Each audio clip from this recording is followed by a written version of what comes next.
For years after Zack Snyder departed Justice League in the midst of production, the filmmaker's most passionate fans repeatedly pleaded their case. #release Snyder Cut. Eventually, they succeeded. In 2021, Warner Brothers brought the director back to their DC superhero roster one last time to complete Zack Snyder's Justice League. That experience taught Snyder and his wife/producing partner Deborah that there is a significant subset of people who will always be interested in seeing his pure, uncut artistic vision. They took that lesson with them as they set out building their own new cinematic universe in the form of the two-part sci-fi epic Rebel Moon, which you can read all about in EW's new cover story. Rebel Moon Part 1, A Child of Fire hits Netflix on December 22nd, but that won't be the only version of the film. At some undisclosed point in the future, a longer R-rated version will be added to the streaming platform, and the same will be true for next year's Rebel Moon Part 2, The Scargiver.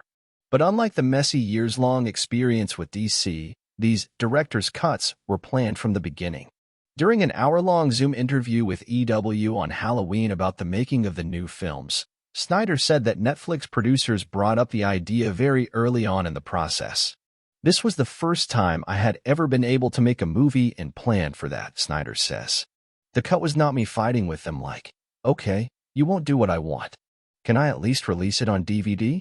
It was us going together."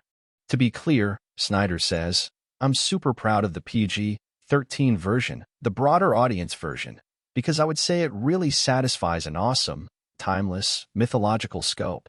But what we've done with the other version is fun and subversive," he adds, "because an R-rated sci-fi movie at this scale shouldn't exist." So what will differentiate the director's cuts from the initial films? Well, for one thing, they'll be a lot more violent. But they will also further flesh out the new universe Snyder has created, similar to how the beloved, extended editions of Peter Jackson's Lord of the Rings films include additional characters and details about the mythology of Middle-earth. "It's a full hour longer," Snyder says. "It's not just slightly different or a little bit more. There are big chunks of the movie that are different.